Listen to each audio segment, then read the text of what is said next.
Hello, in this video I would like to show and explain how to work with a KNL system account, how to work with token issuance, how to create tokens, how to sell tokens, how to issue tokens on the security of some asset, grain for example, and also how to make investment proposals or to invest into other users' tokens. For a start, let's get over to Assets page.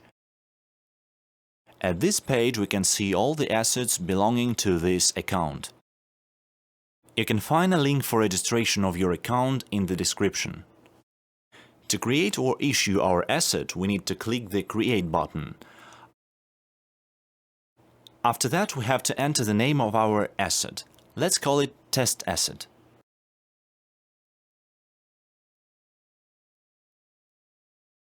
After that comes the asset code or the ticker.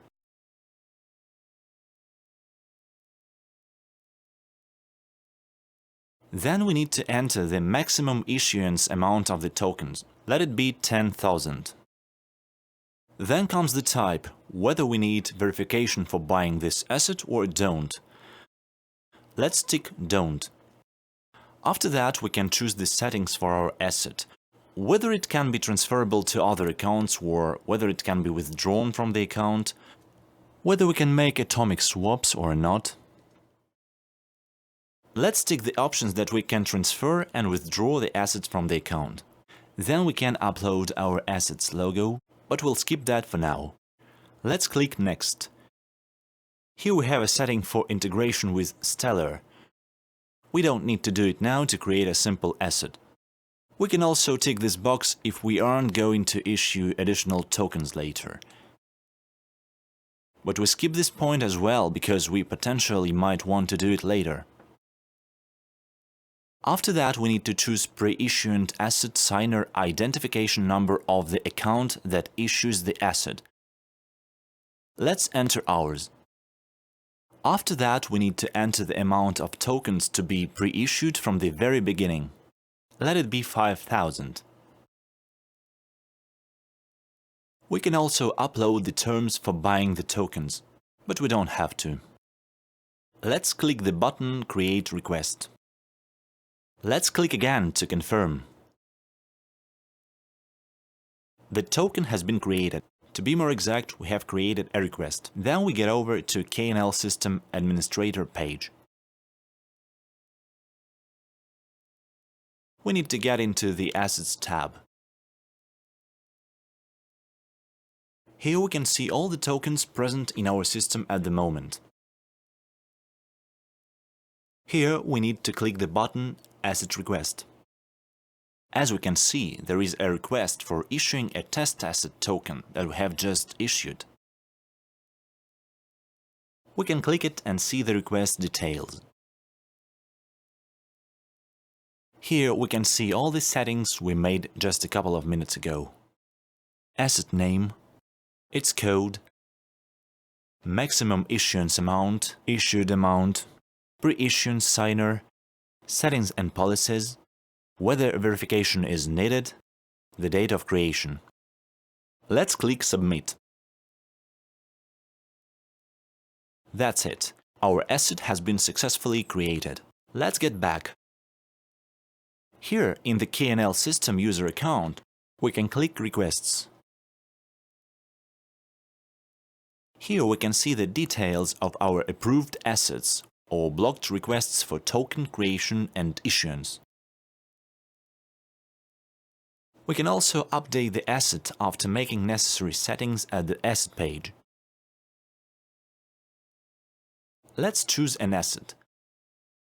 Let it be our test asset that we created before. Here we can see the Update button. Clicking it, we can update any data in the settings of the asset that we entered by its creation.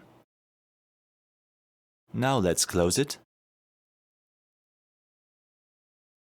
What do we need to do after issuing an asset? Let's assume we issued 5,000 assets for 5 tons of some grain. So we need to put this asset up for sale. To do this, we need to open the Administrator page, and to get into the Asset Pair tab and create a new pair. Here we choose the base asset. As you remember, it was called test asset. And here is the asset for which it will be sold.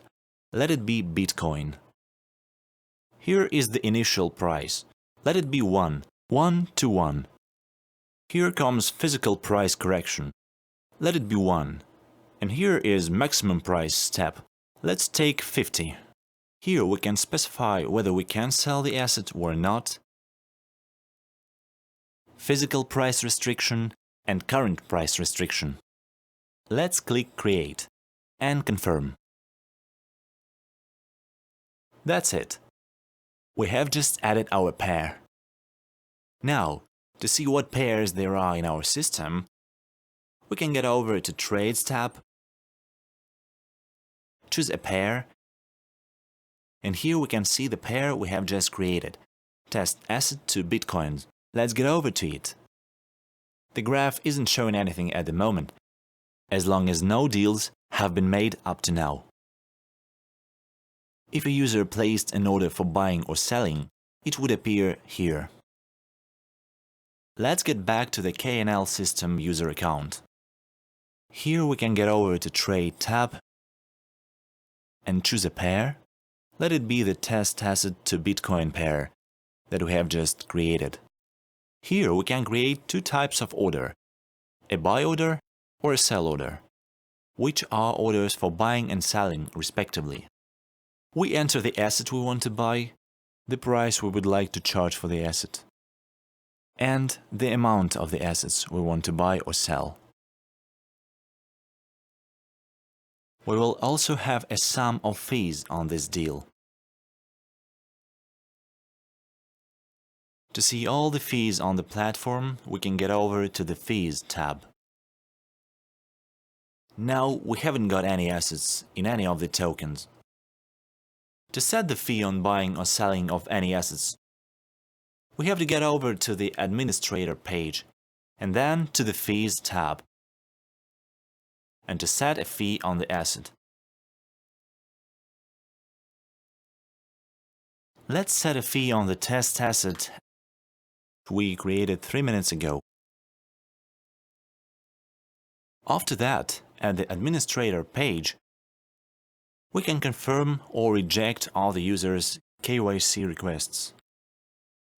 To do this, we need to click the KYC Requests tab, and here we can see the list of all users who requested KYC.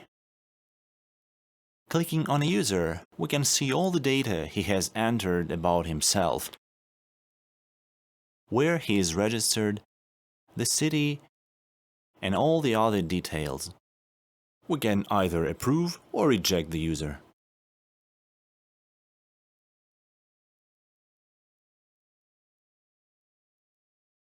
At the moment, this function allows you to create or issue an asset according to your traditional or physical asset. Assuming you have 10,000 tons of grain, you can issue 10,000 tokens and then request the platform administrator to list your asset on the exchange. He'll do that within 5 minutes. Then you go to the Trade tab and create orders for selling of your assets at a desired price. Then you wait for another user to buy your asset. It may take a day, a week, or more. And then you get your payment on your account. You can get paid in US dollars, Bitcoins, or Ethereum. All the payments you get, you can see on the Assets page. They may be in Bitcoins or dollars or Dogecoins, as well as our test asset and the grain asset I created before.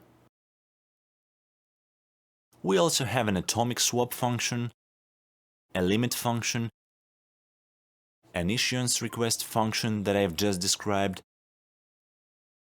and the polls function. The details of these modes will be given in the text under this video. Thanks a lot for your attention. I hope this video will help you in using KNL ecosystem.